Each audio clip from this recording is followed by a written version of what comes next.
특별한 은혜가 있기를 바랍니다. 오늘은 절기상 종려주일로 지키는 주일입니다. 예수님께서 십자가를 지시기 위해서 예루살렘으로 입성하셨죠. 왜 종려주일이라고 얘기할까요? 네, 예수님이 예루살렘으로 입성하실 때에 사람들이 종려나무 가지를 가지고 흔들면서 호산나 하면서 소리쳤다는 것에서 종려주일이라고 이야기를 합니다. 이 호산나라는 단어는 이 두 단어가 합쳐져 있는 건데요, 호시아나 하는 단어입니다.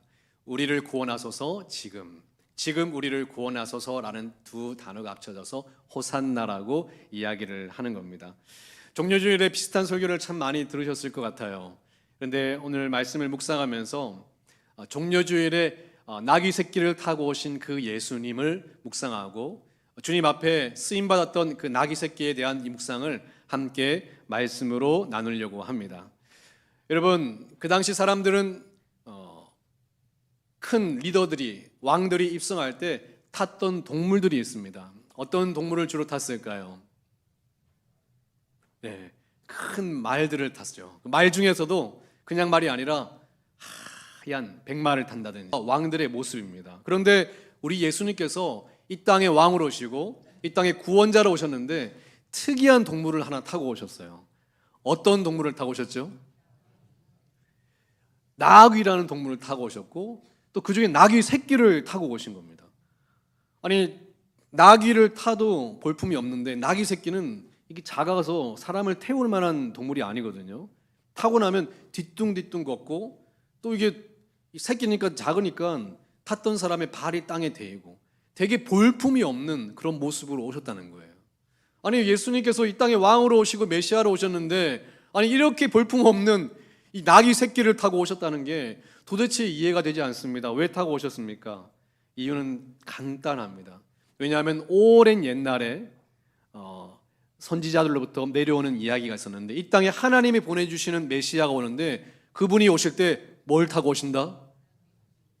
그분이 오실 때 나귀 새끼를 타고 오실 것이다라고 스가랴서 9장에 예언이 되어 있습니다. 그 예언을 한번 볼까요? 스가랴서 예언 9장 9절 말씀 함께 읽어보겠습니다. 시작. 시온에 따라 크게 기뻐할지어다, 예루살렘에 따라 즐거이 부를지어다. 보라, 내 왕이 내게 임하시나니 그는 공의로우시며 구원을 베푸시며 겸손하여서 나귀를 타시나니 나귀의 작은 것 곧 나귀 새끼니라.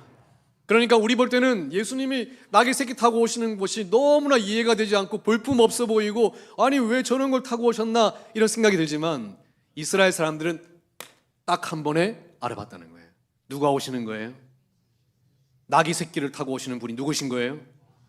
이 땅에 오시는 하나님께서 보내주신 왕 메시아가 오시는구나 하고 나귀 새끼를 타신 그분을 단번에 알아보고 종려나무 가지를 흔들면서 호산나, 우리를 구원할 왕이 오셨군요, 우리를 구원하소서 이렇게 외쳤던 겁니다. 아무리 그래도 그렇지, 그래도 메시아인데 왕인데 굳이 나귀 새끼를 타셔야 될 이유가 있는가? 그래도 주님 멋지게 오시지 왜 나귀 새끼를 타셨을까? 보니까 우리 주님은 겸손한 왕이셔서 이 땅 가운데 주님의 나라를 세워나갈 때 멋지고 번듯하고 사람들이 환호하는 그런 것들을 사용하지 않고 아무도 주목하지 않는, 아무도 사용하지 않는 그것들을 통해서 하나님의 나라를 이루어 나가시는 분이시래요. 그게 바로 주님께서 이 땅에 보내주신 메시아 우리 예수님의 방법이셨다라고 하는 겁니다. 진짜 예수님이 그렇게 사역하셨습니까? 성경에 보니까 진짜 예수님이 제자들을 선택하시는데요, 그때 그 당시 배우고 똑똑한 사람들 하나님이 예수님이 선택하지 않으셨어요. 배우지 못한 어부들을 선택하셨습니다. 맞습니까?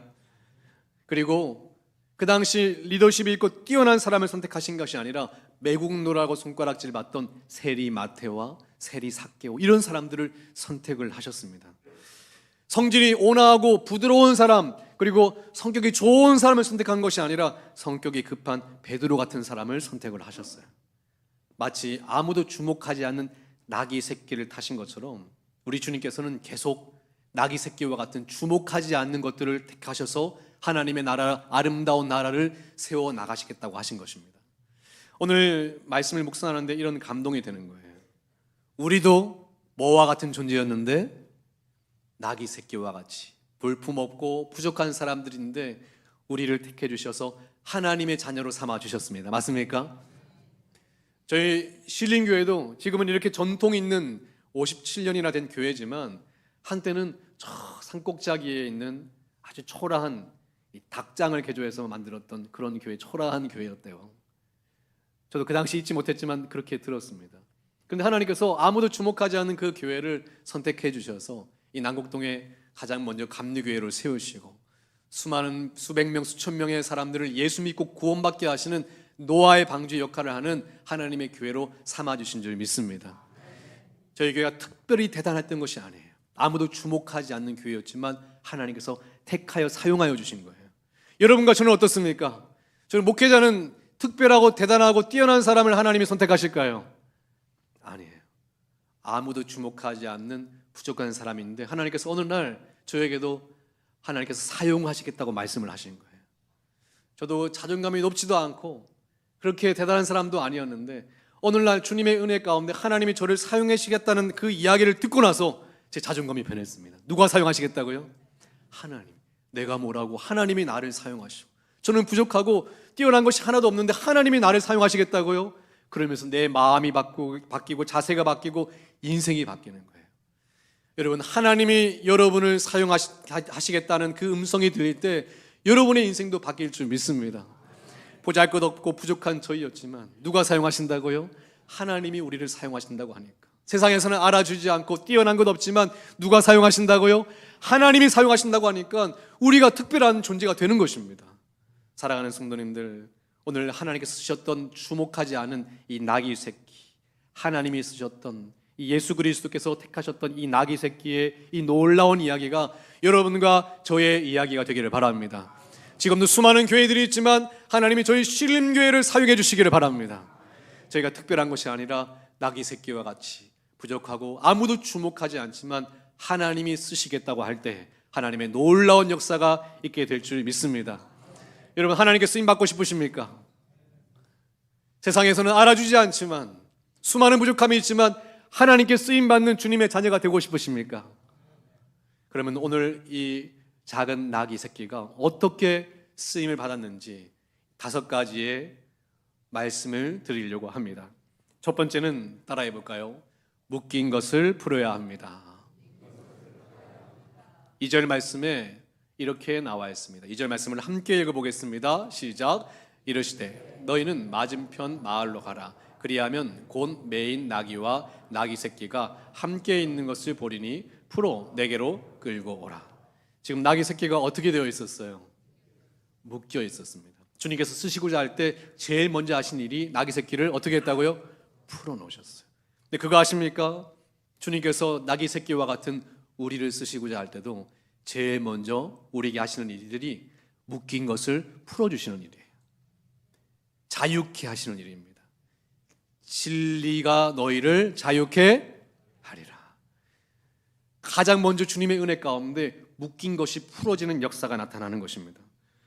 지금도 이 시간에 많은 이들이 죄악에 묶여 있고요, 질병에 묶여 있고, 열등감에 묶여 있고, 교만함에 묶여 있고, 우울감에 묶여 있고, 잘못된 습관에 묶여 있고, 과거에 묶여 있고, 상처에 묶여 있는 많은 묶임들이 있습니다. 그것들이 여러분을 끌고 가요. 여러분이 자유한 사람이 되고 싶어도 끊임없이 상처와 과거의 기억들이, 여러분이 가지고 있는 수많은 경험들이, 그리고 여러분이 가지고 있는 그 생각들이 자꾸 여러분을 묶어서 여러분을 끌고 가는 겁니다. 주님이 쓰시기가 어려워요. 그래서 하나님의 은혜가 임하면 제일 먼저 자유케 되는 역사가 있는 것입니다. 사랑하는 성도님들, 진리 가운데 자유케 되시기를 축원합니다. 어떤 사람은 이 세상에서 수많은 정욕에 묶여 있는 사람이 있습니다. 어떤 사람은 두려움과 상처에 묶여 있는 사람이 있어요. 수많은 인생에 끊임없이 비교하는 의식과 열등감에 묶여 있는 사람이 있습니다. 그것들에 묶여서 우리가 여기저기 자꾸 흔들리는 거예요. 그런데 오늘 주님께서 나귀를 쓰실 때 가장 먼저 나귀를 줄여서 풀어 놓으셨습니다. 오늘도 예배 가운데 여러분이 하실 일들을 첫 번째는 모두가 동일합니다. 예배 가운데 그 마음에 묶여있던 모든 것들이 풀어지시는 은혜가 있기를 축원합니다.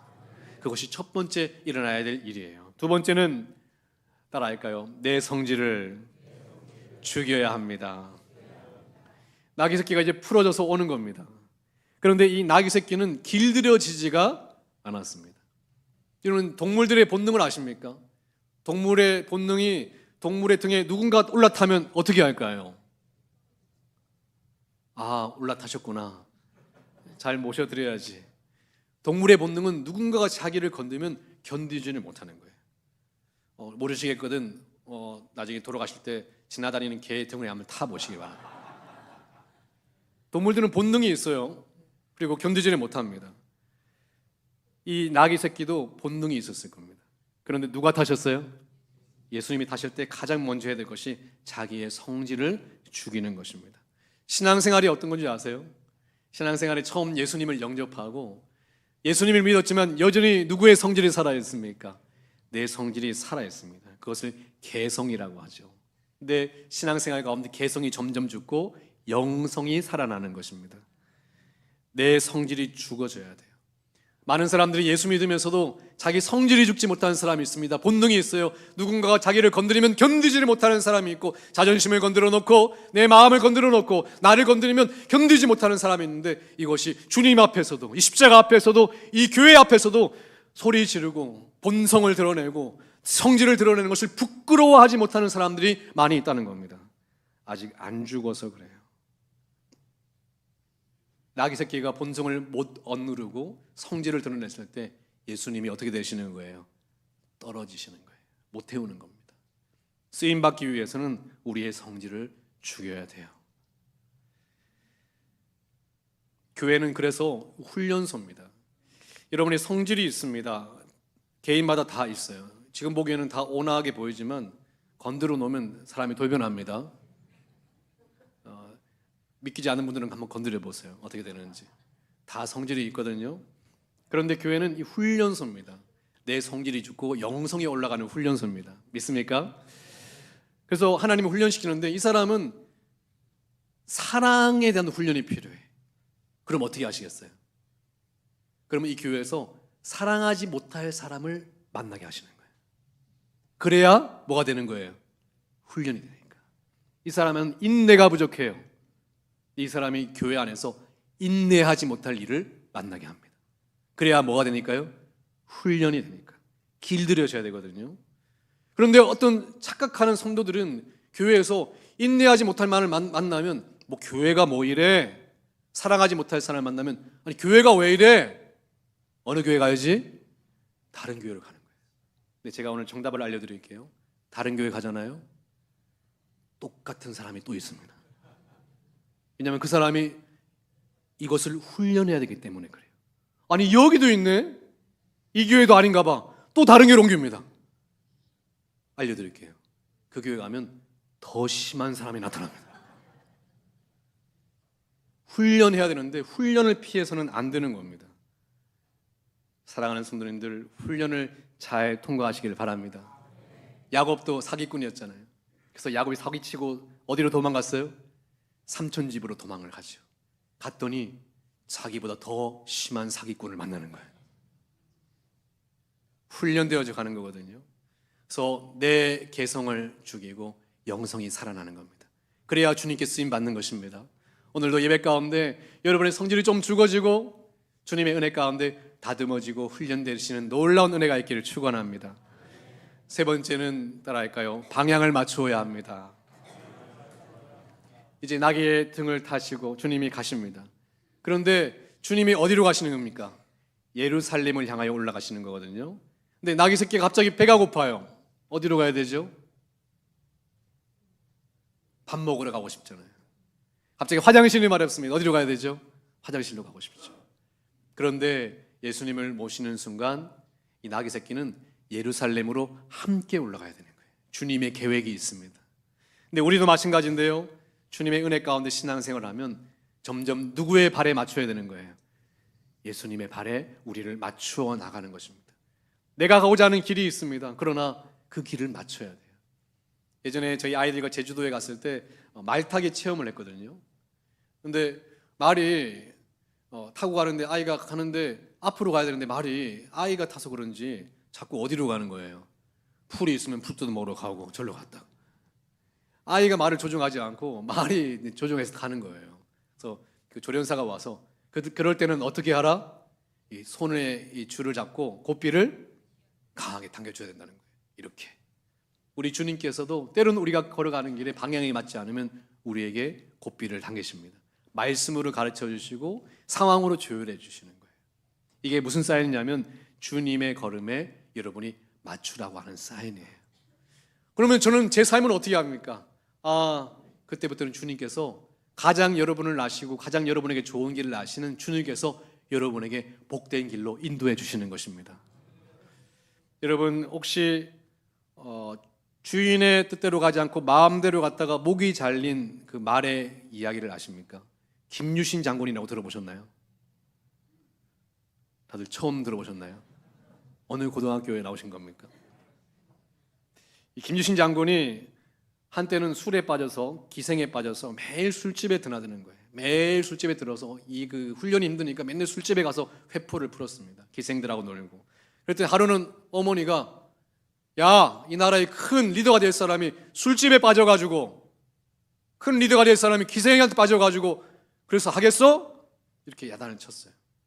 그 기생의 여자 이름이 천관이죠. 천관녀라고 부르는데 김유신 장군이 정말 뉘우치고 다시는 내가 가지 않으리라 결단을 했어요. 하루는 훈련을 마치고 피곤해서 꾸벅꾸벅 집에 오는 길에 졸았어요. 눈 떠보니까 어디 와 있는 거예요? 이 기생집에 다 와 있는 겁니다. 하도 드나드니까 말이 저절로 그냥 글로 가는 줄 알고 간 거예요. 김유신 장군이 내려서 그 말에 목을 내려치는 겁니다. 내가 다시는 여기에 오지 않으리라 했는데 너무 두려워하지 마시기 바랍니다. 주님께서 여러분의 목을 치는 일은 없습니다. 그런데 예수님께서 이렇게 기도하셨죠. 아버지, 내 뜻대로 마시고 아버지의 뜻대로 되기를 원합니다. 여러분, 여러분에게 가장 좋은 길이 어느 길인 줄 아십니까? 우리는 한 치 앞도 모르잖아요. 지금도 이 세계가 정세가 하루아침에도 수없이 변합니다. 여러분 아시는 분이 계십니까? 아무도 몰라요. 그런데 아는 분이 있어요. 우리 주님은 아시는 거예요. 그러니까 주님께서 인도하시는 길이 우리에게 가장 좋은 길이 될 줄 믿습니다. 그래서 신앙의 핵심을 깨달은 사람은 날마다 이렇게 기도합니다. 아버지, 내 뜻대로 마시고 누구의 뜻대로? 아버지, 내가 아무리 이 길을 가려고 해도 아니면 막아주시고 아무리 내가 멈추려고 해도 맞으면 밀어주십시오. 누구는 아시니까? 주님은 아시니까. 이 방향을 맞추는 일이 신앙생활에 굉장히 중요합니다. 네 번째는 따라해 볼까요? 소리를 분별해야 합니다. 지금 나귀를 타고 예수님이 가십니다. 사람들이 환호해요. 호산나, 호산나. 사람들이 열광합니다. 또 한쪽에서는 아니 무슨 예수님이 나귀를 타셨어. 아이고 뒤뚱뒤뚱 꼴 보기 싫어. 아이고 저런 걸 타시고 아이고 저런 분이 왕이라고. 수많은 사람들의 소리가 들리기를 시작해요. 근데 여러분 우리 인생 살 때 어느 소리에 귀를 기울여야 되는지 아십니까? 이 나귀는 어디에 귀를 기울여야 되는 거예요? 사람들의 소리가 아니라 주인의 소리에 귀를 기울여야 되는 겁니다. 맞습니까? 근데 우리는 자꾸 사람들의 소리에 귀를 기울여요. 우리의 주위에서 하는 이야기에 귀를 기울입니다. 주위의 평가에 자꾸 흔들립니다. 주님 앞에 서고 예배하면서도 주님 앞에 걸어가면서도 사람들이 나에 대해서 어떻게 이야기하는 거에 너무나 예민해요. 사람들이 좋게 이야기하면 울줄내고요. 사람들이 뭐라 하면 기가 죽습니다. 근데 막상 우리 주님께서 뭐라 하시는지는 관심을 기울이지 않아요. 예배가 뭔지 아십니까? 우리 주님께 귀를 기울이는 시간이에요. 우리 주님이 나에게 뭐라고 하시는지. 제가 좋아하는 말씀이 시편 119편 73절의 말씀이 있습니다. 이게 참 좋아하는 말씀인데요. 함께 읽어볼까요? 시작. 주의 손이 나를 만들고 세우셨사오니 내가 깨달아 주의 계명들을 배우게 하소서. 이 영어 성경에 보면 Give me a sense to follow your command. 저에게 센스를 주십시오. 당신의 말씀을 알아들을 수 있는 센스를 주십시오. 감각을 주십시오. 라고 기도하는 장면이에요. 수많은 소리가 있지만 하나님의 소리를 기가 막히게 알아들을 수 있는 감각이 있어야 됩니다. 이번 주에도 수많은 얘기를 들었을 거예요. 그런데 우리에게 중요한 것은 우리 주님께서 나에게 뭐라고 하시는가가 중요합니다. 예배 가운데도 수많은 사람들이 신경이 쓰입니다. 수많은 사람들의 이야기가 자꾸 내 귓가에 맴돕니다. 그런데 우리에게 중요한 것은 우리 주님께서 나에게 뭐라고 하시는지, 그것이 중요하다고 하는 거예요. 사랑하는 성도님들, 올해도 주님 앞에 쓰임 받을 때 사람들이 때로는 여러분을 비난할 겁니다. 아이고 뭐 일을 이렇게 했어. 맛있게 밥을 했는데 아이고 밥이 짜. 헌신했더니 아이고 뭐 일을 이렇게 했어. 이런 비난이 오면 기죽을 필요가 있습니까? 그럴 필요가 없어요. 그때도 주님께서 뭐라고 하시는지 귀를 기울이시기를 바랍니다. 그리고 때로는 여러분에게 칭찬할 겁니다. 아이고 대단하십니다. 어떻게 이렇게 하셨어요? 아이고 이렇게까지 하실 수 있습니까? 아이고 훌륭하십니다. 그러면 우쭐거릴 필요가 없어요. 마치 나귀가 주님을 모시고 오는데 호산나 호산나 하고 사람들이 박수 치니까 마치 누구에게 하는 이야기처럼 내게 하는 이야기인 줄 알고 우쭐거리고 까불었다가는 큰일 나는 거예요. 우리가 모시고 있는 주님께 영광을 돌리시기를 바랍니다. 그러니까 흔들리지 마시고 오늘도 분명한 주님의 음성을 들으시는 은혜가 있기를 축원합니다. 마지막으로 5번째 이것입니다. 따라해 볼까요? 쓰임 받는 것은 때가 있음을 알아야 합니다. 우리 예수님께서 나귀를 언제까지 타신 줄 아십니까? 예루살렘에 입성하시고 내려오시는 거예요. 골고다 언덕은 주님께서 십자가를 지고 직접 올라가시는 겁니다. 아마 나귀 새끼가 좀 서운했을 것 같아요. 이제 좀 태울만 했는데. 그런데 주님께 쓰임 받는 것은 다 때가 있습니다. 주님이 정하신 그 때까지 쓰임을 받는 것입니다. 유명한 등산가이죠. 어몽길 대장은 산을 오르는 것보다 더 중요한 것이 있는데 산을 내려오는 것이 중요하다고 했습니다. 모세도 하나님께서 너 여기까지라고 했을 때 성경에 보니까 120세였는데 눈도 건강도 하나도 어두워지거나 쇠한 부분이 하나도 없었다고 했어요. 모세의 건강은 완벽한 상태였어요. 그런데 주님께서는 모세는 어디까지다? 여기까지야. 이제는 여호수아다 하면 거기까지인 거예요. 세례 요한도 예수님이 오시기 전까지야 라고 하면 거기까지인 거예요. 우리에게 쓰임받는 것은 늘 있는 것이 아니라 그때가 있습니다. 저도 마찬가지예요. 저도 목회자로서 은퇴의 연한이 있지만 그 연한이 중요한 게 아니라 하나님께서 여기까지라고 하시면 거기까지인 겁니다. 저도 늘 그 마음을 가지고 있어요. 그래서 우리가 이 말을 바꾸어 말하면 하나님이 사용하실 때 최선을 다하는 것이 중요합니다. 맞습니까? 하나님이 언제까지라고 말씀하실지 모르기 때문이에요. 저도 목회자로서 늘 그런 마음을 가집니다. 언제 주님께서 여기까지라고 하실지 모르기 때문에 최선을 다하는 거예요. 늘 최선을 다합니다. 언제까지가 마지막인지 모르기 때문에 아무도 모르는 거거든요. 그때까지 우리가 최선을 다해야 되는 겁니다. 신방을 해보면 어떤 분은 이렇게 얘기를 합니다. 아니 목사님이 건강이 안 좋아져서 건강할 때 더 예배드리고 했어야 되는데 그때 못한 것이 후회가 됩니다, 목사님. 그런데요, 그때가 지나면 못해요. 예전에 사업에 물질의 축복을 주실 때 그때 주님께서 이걸 가지고 주님께 쓰지를 못하고 정신없이 돈 버는 재미에 발려가지고 정신없이 있다가 이제 하나님께서 어느 날 보시니까 다 없어지고 이제 주님께 헌신하고 싶은 마음이 이제 생겼는데 이제는 하지도 못합니다. 하나님께 쓰임 받을 때는 때가 있는 겁니다. 언제일지 몰라요. 우리가 걸을 수 있을 때 더 교회에 나와 예배할 수 있는 거예요. 그런데 걷지 못하는 때가 오는 것입니다. 우리가 들을 수 있을 때 더 말씀을 들어야 됩니다. 어느 순간 듣지 못하는 때가 옵니다. 우리가 더 보일 수 있을 때 말씀을 봐야 됩니다. 어느 날 보지 못하는 때도 와요. 후회하지 말고 지금 최선을 다하는 거예요. 사랑하는 성도님들, 주님께서 쓰시는 지금의 때에 우리 최선을 다하시기를 바랍니다. 때가 있는 거예요. 때가. 하나님께서 저희 신림교를 사용하셔서 역사하시는 때가 있는 줄 믿습니다. 그때 최선을 다해 쓰는 거예요. 그때를 지나면 안 돼. 주님께서 쓰시고자 할 때 충성을 해야 되는 겁니다. 오늘 말씀을 정리하겠습니다. 오늘 특별히 종료주일을 맞이하여 나귀 새끼를 타신 예수님을 묵상했습니다. 5가지 묵상을 했는데요. 이 나귀 새끼가 주님께 쓰임받기 위해서는 첫 번째는 묶인 것에서 풀어져야 되는 거예요. 사랑하는 성도님들, 이제 여러분을 묶고 있는 그곳에서 자유케 되시기를 바랍니다. 상처와 아픔, 과거 다 자유케 하시고 주님 앞에 집중하시기를 바랍니다. 두 번째는 이제 주님께서 내 등에 타시면 이제는 내 성질대로 살면 안 되는 거예요. 성질을 좀 죽이시기를 바랍니다. 주님을 모셔야 되잖아요. 훈련되시기를 바랍니다. 세 번째는 주님께서 타셨다면 이제는 내 걸음을 주님의 방향에 맞출 줄 알아야 되는 거예요.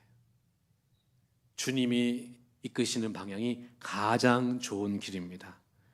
네 번째는 수많은 사람의 소리가 있어도 주님의 소리를 분별할 줄 알아야 됩니다.